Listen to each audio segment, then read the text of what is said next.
საღამომშვიდობისა სტარვიზიისა და რადიო სტარ FM-ის ეთერშია გადაცემა აქტუალური თემა კულტურა მე მაია ღუღუნიშვილი ვარ. 27 აგვისტოდან 4 სექტემბრის ჩათვლით ბათუმში ანაკლიასა და თბილისში საერთაშორისო ფესტივალი ღამის სერენადები ჩატარდება. 4 სექტემბერს ფესტივალის დასკვნითი გალა კონცერტი, რომელიც თბილისის ოპერის თეატრში გაიმართება, ლიანა ისაკაძის 70 წლის იუბილეს მიეძღვნება. საერთაშორისო ფესტივალი ღამის სერენადები 1982 წელს აფხაზეთში დაარსდა და 8 წლის განმავლობაში ბიჭვინთაში წარმატებით ტარდებოდა. 18 წლიანი პაუზის შემდეგ ფესტივალი 2009 წელს აღდგა და მას შემდეგ ყოველწლიურად შავიზღვისპირეთში იმართება. Როგორია წლევანდელი ფესტივალის პროგრამა, ვინ მონაწილეობენ მასში და როგორ აღინიშნება ლეგენდარული ქართველი მუსიკოსის ლიანა ისაკაძის იუბილე. ამ და სხვა საინტერესო თემებზე საერთაშორისო ფესტივალის ღამის სერენადების სამხატვრო ხელმძღვანელი ლიანა ისაკაძე ოდნავ მოგვიანებით თავად ისაუბრებს. მანამ კი ფესტივალის საორგანიზაციო საკითხებზე ინფორმაციას ფესტივალის წლევანდელი დირექტორი, პატრიარქის ფონდის ხელმძღვანელი ლაშა ჟვანია გაგვაცნობს. წელს განსაკუთრებული წელია, იმით რომ ანაკლიაში გადადის ფესტივალი ბათუმიდან, მომავალ წელს ანაკლიაში კიდევ უფრო მეტი იქნება კონცერტები, წელს მხოლოდ ერთი კონცერტი არის, ასე ვთქვათ, საპილოტე, საცდელი კონცერტი ღიაცის ქვეშ, ანუ კონცეპტუალურად იგივე იქნება, რაც ბიჭვინთაში იმართებოდა ხოლმე და იმედი გვაქვს, რომ ანაკლიდან კიდევ უფრო კარგად მიწვდება ჩვენ ძმებს, აფხაზებს ღამის სერენადების ხმები. ეს არის მეგობრობის, სიყვარულის, ერთობის ხმები, რომელსაც აი წლების განმავლობაში ქარბატონი ლიანა ახორციელებდა. წელს ასევე თბილისში ჩატარდება 3 კონცერტი. ერთი კონცერტი იქნება ახლად გახსნილ სასტუმრო ბილტმორში, სადაც იქნება საქველმოქმედო კონცერტი. კონცერტი ეძღვნება 6 წლის ანდრია სოლომნიშვილის სასწრაფო თირკმლის ტრანსპლანტაციას. ბავშვს თუ არ გაუკეთა ეს ოპერაცია, ფატალურად დასრულდება ყველაფერი და ამიტომ ქალბატონმა ლიანამ მიმართა უცხოელ მონაწილეებსაც კონცერტის და ორკესტრის ყველა წევრი შეთანხმდა იმაზე, რომ ისინი არიღებენ აი ამ ერთი დღის ჰონორარს ბილტმორში ჩატარებული სასტუმროსაც და ასევე იყიდება ბილეთები და შემოსული თანხა მთლიანად გადაერიცხება ანდრია სოლომნიშვილს თემკლის გადანერგვის მიზნით. ამას ვაკეთებთ იმიტომ, რომ არის მაგალითად სოლიდარობის ფონდი, რომელიც სიმსივნით დაავადებულ ბავშვებზე გამოყოფს გარკვეულ თანხებს და ეხმარება ფინანსურად, მაგრამ არიან ბავშვები, რომელთა სიცოცხლის საფრთხე ემუქრება, მაგრამ არ არის საკმარისი თანხები. დაუშვათ ჯანდაცვის სამინისტრო გამოყოფს რაღაც ლიმიტის ფარგლებში, ეს არის 20,000, 22,000 ლარის ფარგლებში, შეიძლება თბილისის მერიიდან იყოს რაღაც თანხა გამოყოფილი, მაგრამ საკმარისი არ არის იმისთვის, რომ შედგეს ეს ოპერაცია და ბავშვი გადარჩეს. ამიტომ აი საზოგადოების ჩართულობა საჭირო არის ამით. ასევე იქნება რუსთაველის თეატრში 3 სექტემბერს. რუსთაველის თეატრის მცირე დარბაზში ბილეთები არ გაიყიდება და იქნება მხოლოდ მოსაწვევები. ყველა იმ ადამიანს, ვისაც სურვილი აქვს, მუსიკოსებს, ხელოვანებს, დამფასებელს, აი ქალბატონ ლიანას შემოქმედებისას, ვისაც სურვილი აქვს, რომ კონცერტს დაესწროს, უფასოდ დაურიგდებათ ჩვენი მხრიდან, ორგანიზატორების მხრიდან მოსაწვევები და ასევე იქნება ოპერაში უკვე გალა კონცერტი 4 სექტემბერს, რომელიც დამატებით განსაკუთრებულ ქალბატონს ლიანა ისაკაძის 70 წლის თავს მიეძღვნება. საქართველოს გადასაღები ლოკაციების პრომო ვიდეო საუკეთესოდ აღიარეს. 2016 წლის 2 აგვისტოს კინოკომისიების საერთაშორისო ასოციაციამ საუკეთესო გადასაღები ლოკაციების პრომო ვიდეოს გამოსავლენად კონკურსი გამოაცხადა. კონკურსში 18 ქვეყანა იღებდა მონაწილეობას, მათ შორის საქართველოც.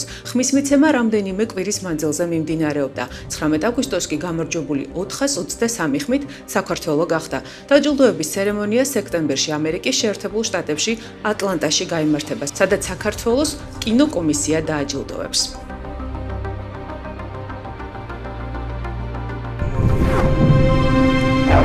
10-დან 15 სექტემბრის ჩათვლით ბათუმში საერთაშორისო მუსიკალური ფესტივალი გაიმართება.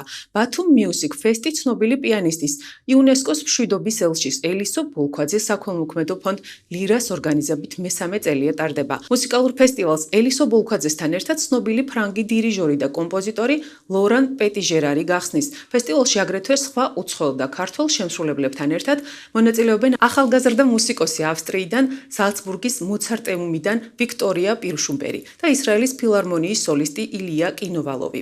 სოლისტები მაყურებლის წინაშე თბილისის ოპერისა და ბალეტის სიმფონიურ ორკესტრთან ერთად წარდგებიან. Batumi Music Festi 15 სექტემბერს ბათუმის პიაცაზე დასრულდება, რომელიც იუნესკოს 70 წლის იუბილეს მიეძღვნება და მასში მონაწილეობას ლეგენდარული ქართველი ტენორი ზურაბ სოტკილავა და ანსამბლი ქართული ხმები მიიღებენ. ფესტივალის ფარგლებში დაგეგმილია მასტერკლასებიც. პოპულარული უკრაინული როკ ჯგუფი ოკეანელზე თბილისში ახალი პროგრამით ჩამოდის. ჯგუფი 22 ოქტომბერს კონცერტს სპორტის სასახლეში გამართავს. რეპერტუარი შედგება როგორც ძველი, კარგად ნაცნობი, ასევე ახალ ალბომში შესული სიმღერებისგან. აღსანიშნავია, რომ ახალი ალბომი ერთწლიანი შრომის შედეგია, მასში შესულია 11 კომპოზიცია, რომელთა ავტორიც სვიატოსლავ ვაკარჩუკია. ალბომის სრულ ვერსიას ჯერ მსმენელი არ იცნობს. ჯგუფს დაგეგმილი აქვს მსოფლიო ტურნე 2016-2017 წლების განმავლობაში, რომლის დროსაც მოილია მსოფლიოს სხვადასხვა კუთხეს, მათ შორის საქართველოს. რამდენიმე წლის წინ ჯგუფის ლიდერი სვიატოსლავ ვაკარჩუკი საქართველოში ოჯახთან ერთად იმყოფებოდა. მუსიკოსი იმდენად აღრთოვანებული დარჩა მოგზაურობით, გადაწყვიტა შემდგომი ვიზიტი უკვე შემოქმედებითი ყოფილიყო.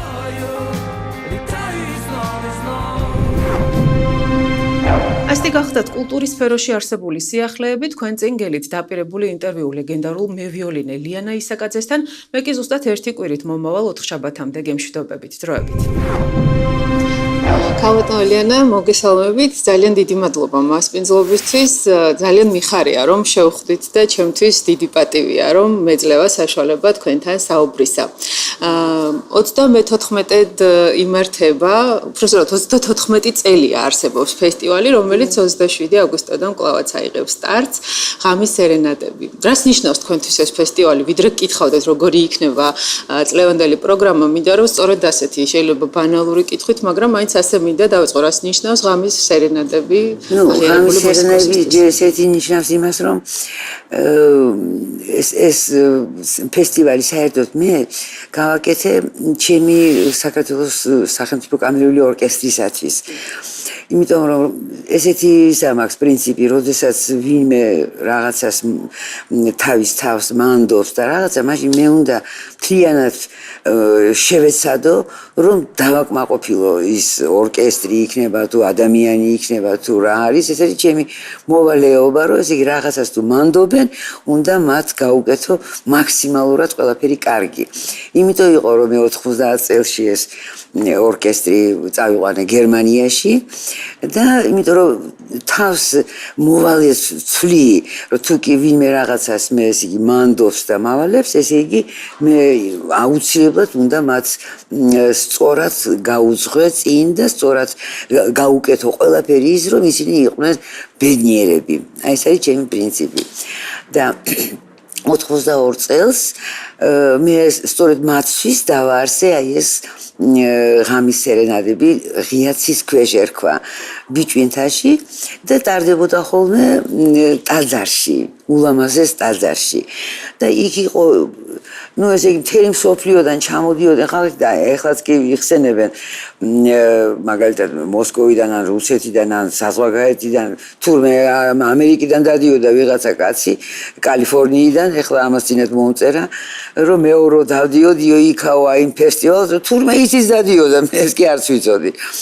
იქ ჩამოდიოდნენ ძალიან ცნობილი მუსიკოსები, როგორც გენადი რაჟდესვენსკი, კურტ მაზური და ვინ არ იყო და ასევე სოლისტები ძალიან ცნობილი. ეს იყო მართლა გენიალური ფესტივალი. მაგრამ მე მოხდა, როგორც თქვენ იცით, უბედურება მთელი აბარი და დაიხურა. ამ დროს სწორედ ბაშინ გამოგზავნეს იქიდან აფხაზეთიდან კულტურის სამინისტროში წერილი, რომ აი 80 ესე იგი 9 წელს აჩერიდნოე ფესტივალი რო უნდა ყოფილიყო. ისაო არ ურჩევთო ქალბატონ ლიანასო, რომ ჩაატაროსო ეს ფესტივალიო. ფესტივალი უკვე დანიშნული იყო 9 ივლისს უნდა პირველი კონცერტი ყოფილიყო. მაშინ კულტურის სამინისტრომ მისხა, რომ არ მიაქციო ყურადღებაო. არ მიაქციო, წადიო, ჩაატარეო მაინცო, მაგრამ მე აი რაღაცა ინტუიცია, მე საერთოდ ძალიან ისეთი კარგი ინტუიცია მაქვს და თითქოს ღმერთი მფარავს. ხო და მე კატეგორიულად არ ჩავატარე ის ფესტივალი და სწორედ იმ დღეს, როცა უნდა დაწყებულიყო ჩემი ეს ფესტივალი, ატყდა ომი და დაიხოცა უამრავი ხალხი. ისე რომ გადავარჩინე ჩემი მოწვეული გენიოსი მუსიკოსები.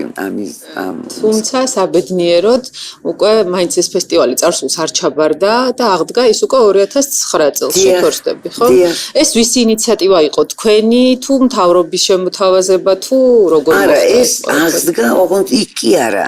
საქართველოში რა თქმა უნდა უკვე ისიც საქართველოა ჩვენთვის რა თქმა უნდა მაგრამ ეს უკვე ამჯერად მაშინ გადაწყვიტე რომ ეს ყოფილიყო გონიოში და თანაც უნდა ყოფილიყო ღიაცის ქვეშ და ამიტომ აი გონიოში იყო ყველაზე ლამაზი ზღვისპირეთის ფესტივალია მაინც ზღვისპირეთის ის არის და ეგ უნდა ყოფილიყო თან ღიაცის ქვეშ და გონიოში ხო ღიაცის ქვეშ არის თანაც ისტორიული ადგილია ციხეზე სიმაგრე და ამიტომ იქ გადავიტანე ეს ფესტივალი და იქ ტარდებოდა დიდხანს მაგრამ მე იქაც დაიხურა და მე უნდათ რომ მე გადმოიტანეს ზაფხულის თეატრია რაღაცა ბათუმში რომელიც მე უკვე არც მინახია და რო ჩავატარე პირველი კონცერტი ისე არ მომეწონა რომ მეტი არ შეიძლება უზარმაზარი დარბაზი და რაც თავარია წინ მქონდა ესეთი იამას რა ქვია ეს ორმო რაღაცა ისეთი რომ იქ რო გავს სცენიდან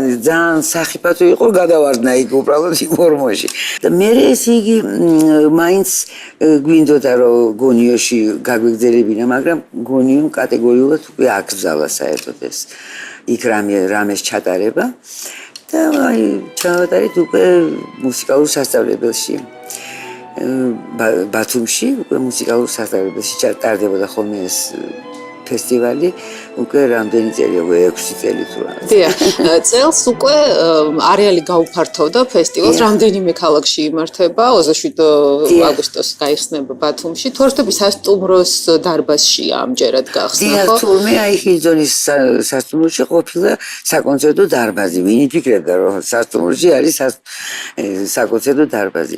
ხო და პირველი კონცერტი იქ იქნება. ფესტივალი გაიხსნება ბათუმში და დაიხურება უკვე ოპერაში ერთადერთი მარტო ეგრე არა ერთადერთი რაც მე ძალიან მიხარია რომ ბათუმის გვერდით არის ქალაქი ანაკლია დიახ და ეს ანაკლია არის პირდაპირ აფხაზეთის ნაპირზე თურმე მე ეს არ ვიცოდი და ყოფილა ულამაზესი ქალაქი და მე შემომთავაზეს რომ ესე იგი ერთი კონცერტი კემაინც იმ ანაკლიაში და იქაც ღიაცის ქვეშ რომ ჩავატაროთ და მე რასაკვირველია დავთანხმდი იმიტომ რომ ეს სიმბოლიურად იქნებოდა როგორც არის როგორც გაგრძელება იმ ბიჭვინცის ფესტივალის ვინაიდან ახლოს არის ძალიან იმასთან ხო და ამიტომ მე მივეცი ეს თანხმობა და აი ეს ძალიან მიხარია რომ იქ შედგება ეს და მე მინდა რომ განსაკუთრებით მადლობა გადაუხადო ზუგდიდის მერიას რომელმაც ისეთი წერილი მომწერა მადლობის როგორ ვიხარიაო რომ თქვენ ჩამოხვალთო და აქაც დაუკრავთო ღიაცის რომ აი პირდაპირ იცით მე სწორედ წეღან ვაძლევდი ინტერვიუს ზუგდიდს და მინდოდა მეთქვა რომ ზუგდიდი არა მარტო დიდია როგორც ზუგდიდი სახელით არამედ დიდია თავისი სულით და ხალხით. ნამდვილად. ოპერა რა კი ვახსენე და რა კი ფესტივალის გარშემო ვსაუბრობთ, თავისთავად ცხადია ჩვენი მთავარი თემა საუბრის სწორედ ეს ფესტივალია. ამჯერად მაინც განსხვავებულობასთან გვაქვს საქმე იქიდან გამომდინარე, რომ ოპერაში გრანდიოზულად დაიხურება.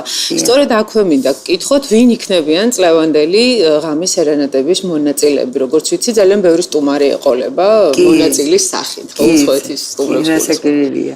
ნუ აქ იქნებიან ჩემი უახლოესი მეგობარი და მართლა გადასარევი მევიოლინე საქვეყნოდ ცნობილი ვიქტორ ტრიციაკოვი აგრეთვე ჩამოდის კაზახსტანის ნამდვილი ვარსკვლავი და ასტანის კონსერვატორიის რექტორი არის რომლის ფესტივალზე მე თვითონ ვიჯექი ჟურიში სწორედ ნახევარი წლის წინათ ხო და ისიც დაპატიჟე აგრეთვე ვერბიეს ფესტივალზე, იმიტომ რომ ეხლა ვერბიემაც გადამიხადა ეს ისა იუბილე და ვერბიეზეც ჩავიყვანე ეს ჩემი ორკესტრი მთელი მსოფლიოდან. ხო და აი ეს ძალიან ისეთი კარგი მომენტი ეს აიმან მუსახაჯაევა არის გვარათის აი ჩემი უახლოესი მეგობარი და უსაყვარლესი. აგრეთვე ეს ვიქტორ ტრიციაკოვი რომელიც არის მართლაც იცით მე საერთოდ ისეთი პრინციპი მაქვს რომ როდესაც ადამიანი ცდილობს რომ გაიკეთოს კარიერა ის მუსიკოსი არ არის. არავითარ შემთხვევაში. აი ეს ვიქტორ ტრეტიაკოვი არასდროს თავის ცხოვრებაში არ უფიქრია, რომ კარიერა გაეკეთებინა. იმდენად სუფთა არის თავისი სულით და აი ამიტომ მე მიყვარს ის ყველაზე უფრო ძალიან მთელ მსოფლიოში და ყველაზე უფრო გენიოსი მე ვიოლინი არის აი ვიქტორ ტრეტიაკოვი სწორედ. ქალბატონ ელიანა 70 წელი შეგისრულდათ. დიახ. გილოცავთ საჭიროება. როგორ გეკადრებათ პირიქით და 2 აგვისტოს ქონდათ დაბადების დღე და ამიტომ მე ვისარგებლებ შემთხვევით და მოგვიანებით მოგილოცავთ ჯანმრთელობას და დღეგრძელობას გისურვებთ. წარმატება ნამდვილად არ გაკლიათ და თუ გადავავლებთ თვალს თქვენს ბიოგრაფიას ჯერ კიდევ 3 წლის ასაკში თქვენ აღმოგაჩინეს და გაღიარეს როგორც მე მუსიკას იმასვებოდი, წერდით უკვე. რა გზაა ახლა ამ გადასახედიდან, როდესაც გადახედავთ თქვენს ცხოვრებას, აღნიშნეთ, რომ მუსიკოსი არ უნდა ფიქრობდეს კარიერის შექმნაზე. თქვენ რაზე ფიქრობთ და როგორ გაიარა ამ წლებმა თქვენს ცხოვრებას? ფიქრობდი მხოლოდ ერთ რამეზე, რომ მიმეყენებინა მსმენელისთვის სიამოვნება. და ეს დამეწყო უკვე 7 წლის რო ვიყავი. აი ჩემი ცენტრალურ მუსიკალურ სკოლაში ვსწავლობდი, ხო, ლეო შიუკაშვილთან, გენიოს პედაგოგთან. ხო და პირველი კონცერტი იმ მუსიკალურ სკოლაში რო უნდა გავსულიყავი სცენაზე, პატარა 7 წლისას რა. ხო და ერთადერთი სურვილი რაც მქონდა, რომ ჩქარა გავსულიყავი სცენაზე, რომ ჩქარა მიმეყენებინა აი მსმენელისთვის სიამოვნება. მთელი ჩემი ცხოვრება მარტო ამას აქვს მნიშვნელობა, რომ დაუკრა ისე რომ ხალხმა მიიღო სიამოვნება. მეტი არაფერი არ მაინტერესებს ამ ქვეყნას. და ასევე კიდევ ერთი თავდადებას მოითხოვს, განსაკუთრებულად ხელოვნება ხომ მსხვერპლს მოითხოვს ცნობილი ფრაზა და მიმახსენდება ერთი ისტორია, როდესაც თქვენ მწვავე ანთება დაგემართათ სახსრის თორსტებ ერთ-ერთ ფესტივალის დროს და მე იმდენი რამე დამემართა. ეს რომ მოგიყვეთ, ეს არ გათავდება, ეს იმდენი რამე სასწაულები და სულ მუდამ სასწაულები მარჩენდნენ. ეს მართლა სასწაულებია, ახლა რამდენიმე ამას ვერ მოგიყვებით, იმიტომ ძალიან ბევრია. თუმცა ალბათ წარმატებები 50 ჯერ კინაღამ, აი ბეწვზე ვიყავი სიკვდილისგან. ისე ის ბავშვობიდან გდევდათ ხო? მეგონი მახსოვს ასევე თქვენი ბიოგრაფიიდან, რომ დედას მურაბის ქვაბს ხარშავდა და გადმომეცა მურაბა. დამაინტერესა რა არის ამ იმაში.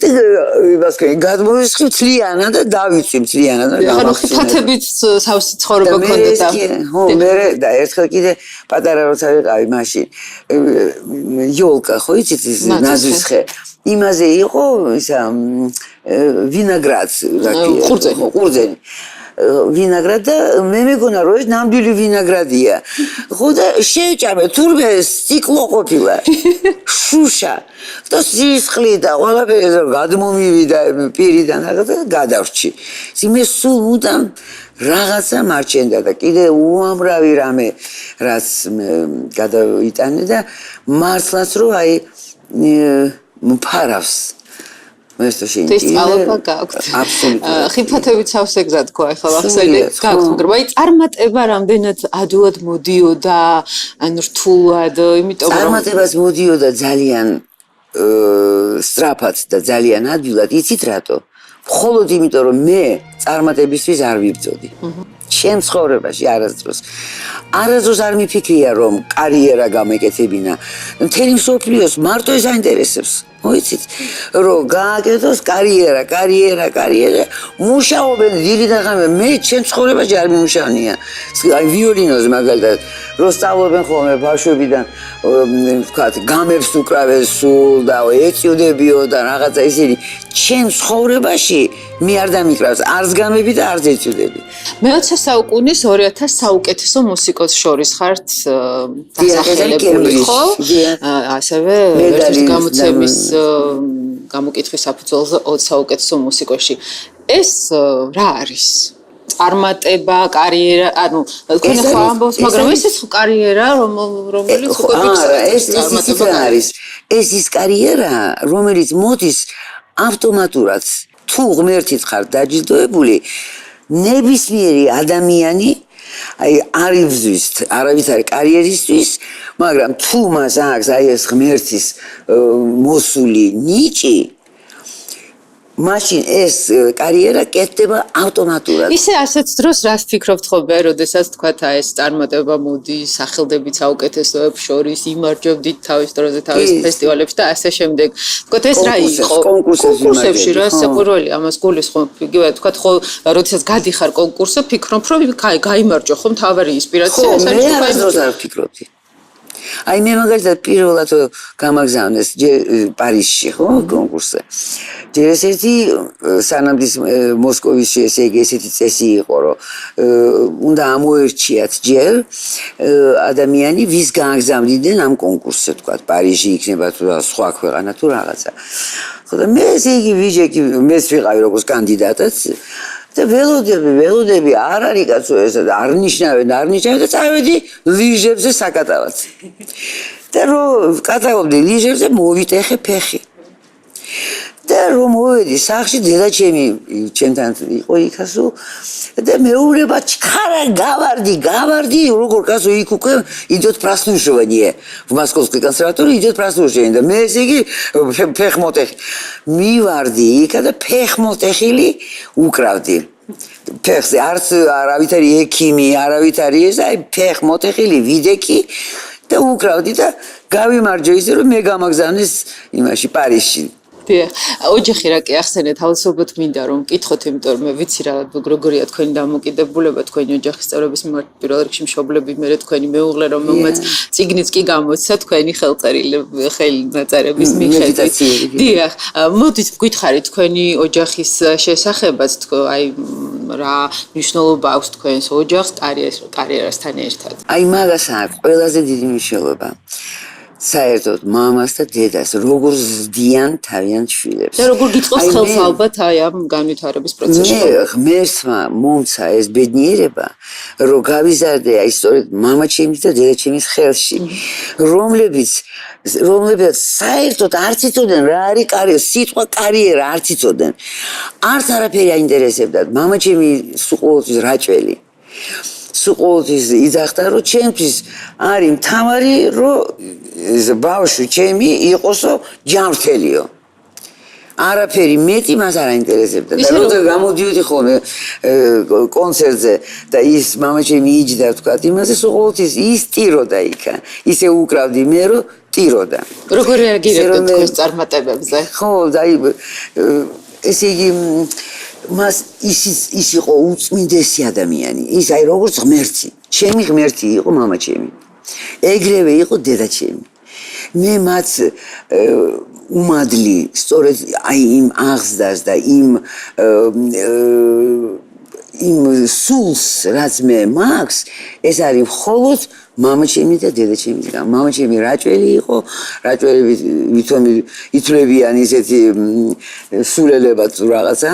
მამაჩემი იყო ეგეთივე სრულიად აი პატიოსანზე უპატიოსნესი ადამიანი, რომელიც მართლა არაფერზე სხვაზე არ ფიქრობდა, ოღონდ თავისი ოჯახი და თავისი შვილები ყოფილიყვნენ ჯანმრთელად. და ისე მამაჩემი, ისე რომ მე აქნამდე ვცდილობ, რომ ჩემს ვიოლინოზე აი მამაჩემის ხმა ამოვაღებინო. ой, რას ლაპარაკობ. ეს ძალიან ეს იყო ღმერთის ხმა. აბსოლუტურად. საფრანგეთში ცხოვრობთ უკვე რამდენი წელია? რამდენი წელი გავიდა რაც საქართველოს დატოვეთ ესე ვთქვათ და საქართველოს ჯერ 20 წელი ცხოვრობდი გერმანიაში. მე ახლა 15 წელი საფრანგეთში. თითქმის 40 წელია უკვე ახალ საქართველოს მოქალაქე ესე ვთქვათ. როგორია იქ? მოქალაქე მაინც ვარ. მოქალაქე ხარ ოფიციალურად საგულისხმობ. ისე პირველ რიგში მაინტერესებს როგორია იქიდან დანახული საქართველო და მე აუცილებლად მაინტერესებს უკვე იქ როგორია თქვენი შემოქმედება. ვიცი რომ ძალიან დატვირთული გრაფიკი გაქვს სულ კონცერტები, გიტოვებს სხვადასხვა ქვეყნებში. მოდით გითხარით როგორია? იქაური ცხოვრება რასაკვირველია, ესეც ძალიან დამტანჯველია. მე მაქვს კიდე მეორე სახლი კანთან, ეს არის ჩემი დაჩა, როგორც იფლება ხოლმე. და როცა კი თუ კი ჩავდივარ ხოლმე და თუ კი მაგამის დრო, ჩავდივარ ხოლმე აუცილებლად მივდივარ კანში და ხმელთაშუა ზღვაში ცურავობ. მე ხო ძალიან მიყვარს ცურავობა და საერთოდ მე ხვდები ხოლმე მაგალითად 100 მეტრის იმიდან თავით სულ ყოველთვის თავით ბანსეიში 100 მეტროვიან იმას იმიდან ხვდები ხოლმე. ხო და აი ესეთი და რა შეეხება კონცერტებს, აი თქვათ არის დაგეგმილი კონცერტები, ხომ არ ყავთ თქვენი იმპრესარიო, რომელიც გეგმავს ამ კონცერტებს? არა, აბსოლუტურად არავინ არ აქვს. აბსოლუტურად. მე მიკავშირდებიან უბრალოდ კი ზოგიერთი იმპრესარიო ან დირიჟორები თვითონ ან სხვა ისინი, მაგრამ ოფიციალური აი როგორც იმპრესარიო მე საერთოდ არ ამყავს.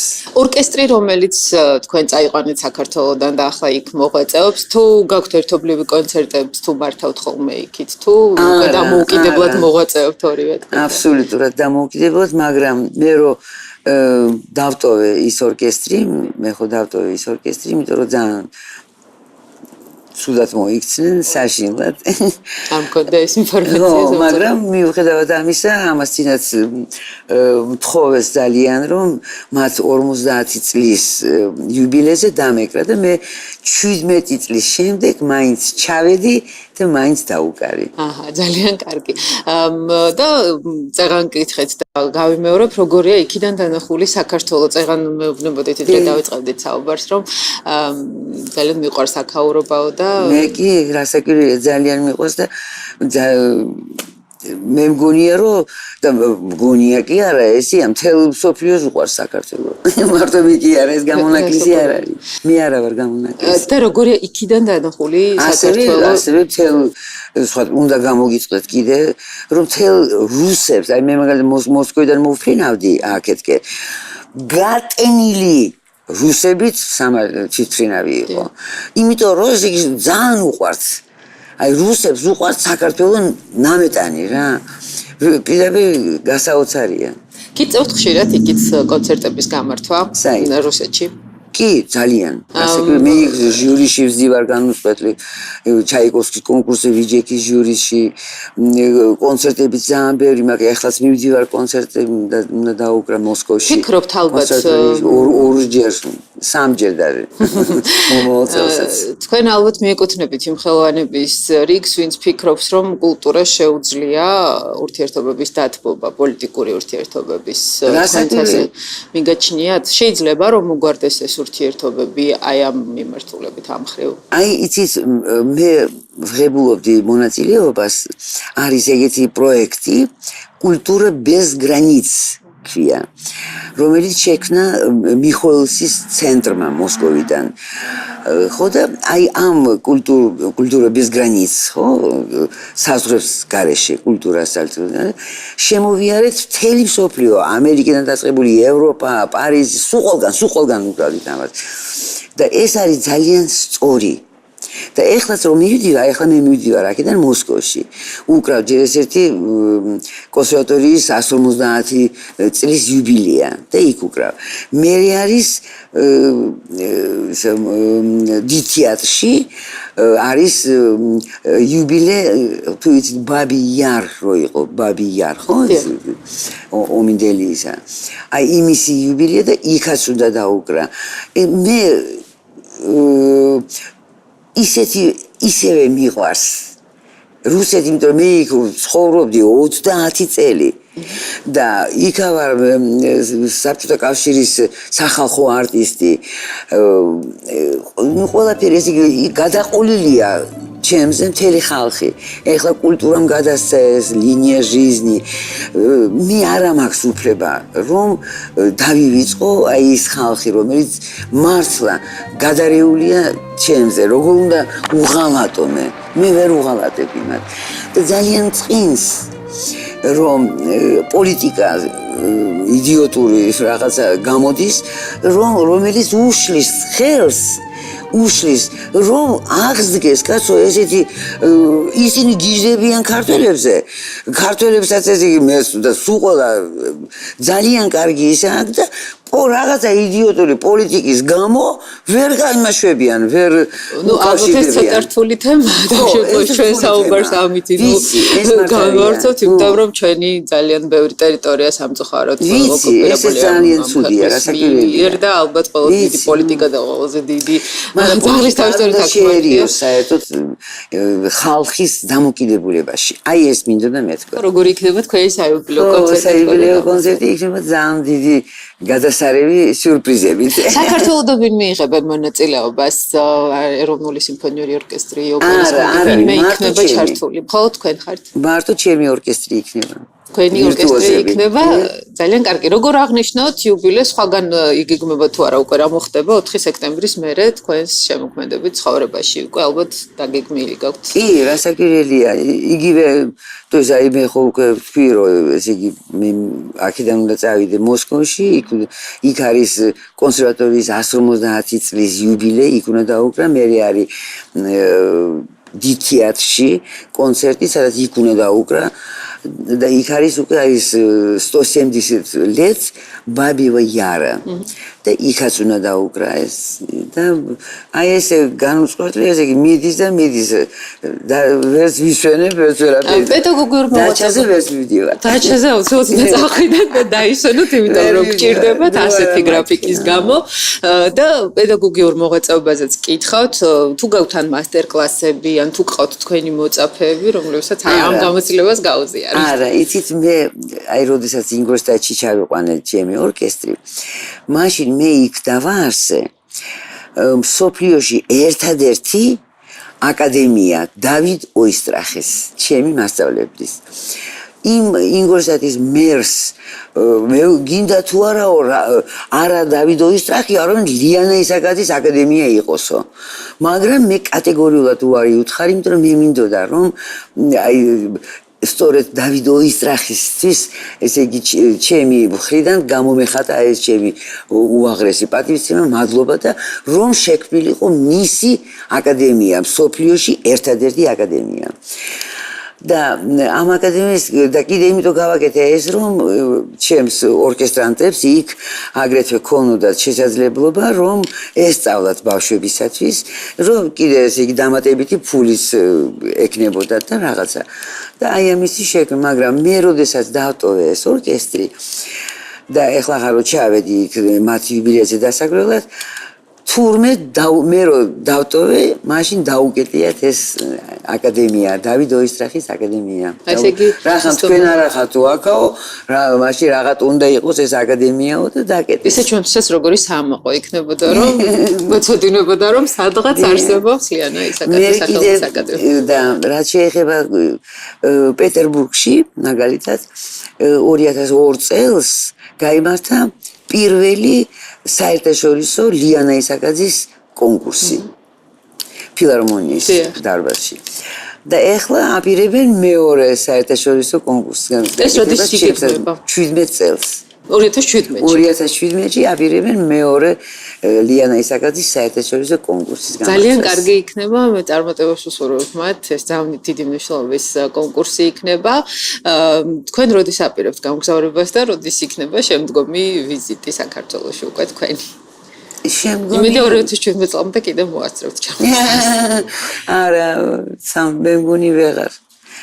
17 წელს კი ჩამოვალ ხელმეორედ 17 წელს იმიტომ რომ გიზი ამირაჯიბის ის ყოფილა ფესტივალი და ამიტომ თხოვეს რომ ეგება დაუკრავო ამ ფესტივალზე და მე ძალიან უცნაური კითხვა უნდა დაგისვათ კალოდოლიან გიფიქრიათ უკან დაბრუნებაზე აქ ცხოვრებაზე თუ უკვე ძალიან გადაჩეული ხართ საქართველოში მეორეც ერთი იცით რატომ არ მინდა რომ აქ ჩამოვიდე იმიტომ რომ იმდენად მიყვარს ქართველი ხალხი რო ჩამოვიდე შეიძლება მე ისეთი იმდენი რამე ცუდი დავინახო რომ გადამიყვარდეს და რო არ გადამიყვარდეს ამიტომ არ ჩამოვიდე ესე ცუდი ხალხი იქაც იქნება სადაც ცხოვრობ თუ იქ რა ხარ თქვენები არ არიან არ აქცევთ არიან მაგრამ მე ჩემს ხალხზე забочусь как бы ესე რომ მაინც შეგტკივალთ გული თქვენ შემტკივა აბარა რასაკვირველია ძალიან დიდი მეშინია რომ არ გამიფუჭდეს საბეჭდილება ჩემ ხალხზე იმიტომ აქ არ მოვდივარ ამიტომ